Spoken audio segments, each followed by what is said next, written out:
I am, yeah. To preface with, like, all things considered, we should really answer the question with all things considered. Yeah, I'm doing alright.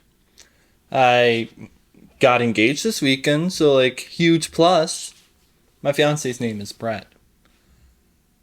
I plans to make sauce later, so I am, you know, I'm not experiencing any financial turmoil. I don't have anyone chasing me down, threatening violence, so yeah, I'm alright. I'm alright. I spent the morning looking at different articles, and there's this feeling of frustration and, it's another word, hatred's what we'll go with, of the nation. Is it as far as I hate America? No. I hate contradictions so much, and especially when they're utilized to excuse or explain. So yeah, I'm doing alright. And I'm in alright health. So yeah, I'm doing alright. There were 8 answers in there. I do. That's on them. I feel comfortable using it, yeah. Yes. I work at Trader Joe's. Both. Both. I care about my colleagues. I think a place we work becomes very much the people we work with. The organization, the company is part of the capitalist makeup of this country, so no, I couldn't care less for them. When I moved to Philadelphia, the intent was to pursue theater with a full knowledge that 100% of my income was not going to be possible for a while. And they hired me, knowing full well that I would be pursuing theater as much as possible. And they were flexible, and they've remained flexible. It's just theater's not happening the same way at present. So there isn't a balance. We moved before I turned 3 to Galesburg, Illinois. Small town halfway between Peoria and the Quad Cities. Youth sports is the main thing I remember. Then, in middle school, we moved to Champaign, which is where the university is. And opportunities and everything flourished, doubled. My brothers and I were able to do anything, whether that was arts, extracurriculars, and sports took a huge role in my family's life. And yeah, growing up in the Midwest was great. Like, all those values and morals were put in place. My dad is certainly voting for Trump. I think my mother's leaning that way as well, though. In 2016, she wrote in my father's name on her ballot. I've been trying to write letters to my parents. I think I set out in the beginning to change my parents' vote. I don't know if I'll accomplish it. I believe they are very stuck in, if they don't experience it, it's not true. In rural Illinois where they live, it's a very homogenous experience. And they would have to look far for people that don't look like them. And so, I'm asking them to come out from there. Invite them to join the future Brett and I want to build in our family unit and the community we are in. And I don't know if that invitation is being offered in a way that they get. And I don't know if it's one that they'll accept.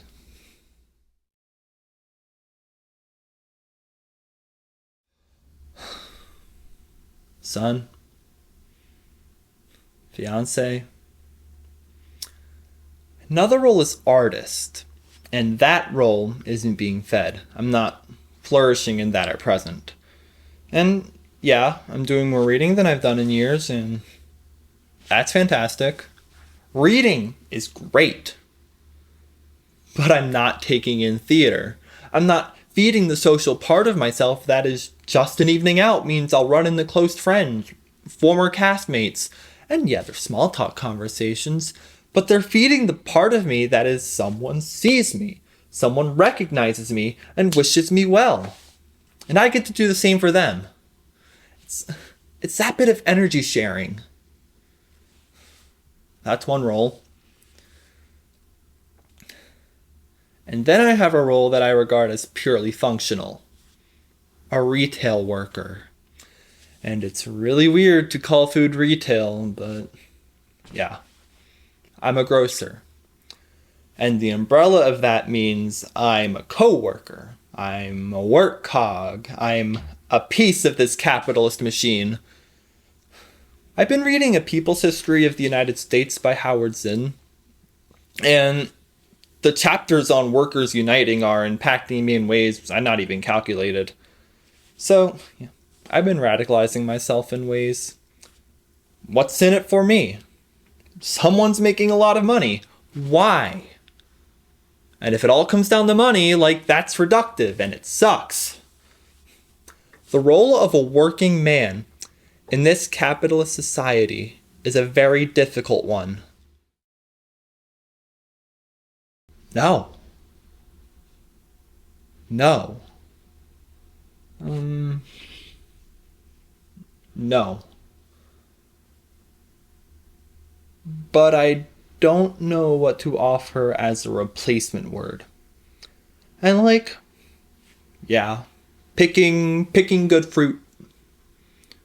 Or having the knowledge to know that piece of produce is going to have bruises on it. Not a good one. Don't pick that. That's great knowledge. But there are those that don't do grocery shopping. Those people do maybe coffee on their own. And then every other meal is out. I can't afford that. I can't do that.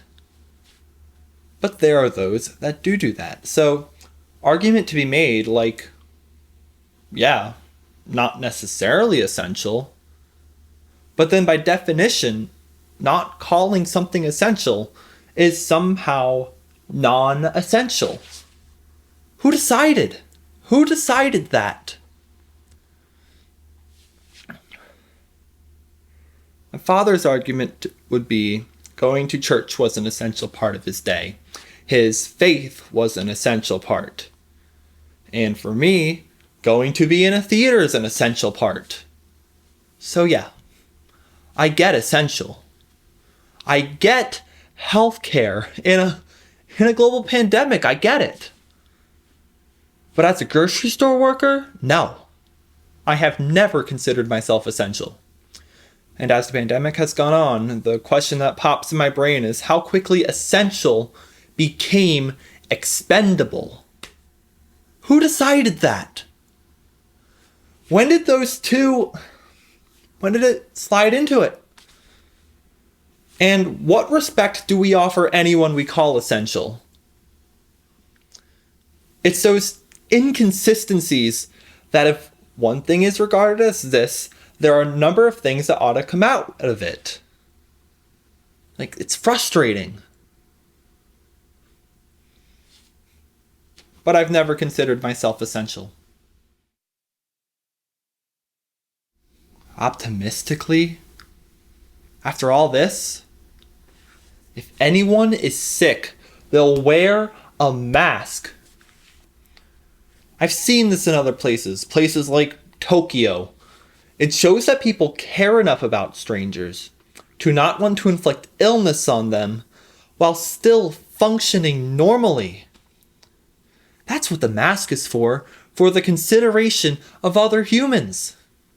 It would be great if that consideration would be considered as an American value. But I think masks will just become a curious form of litter.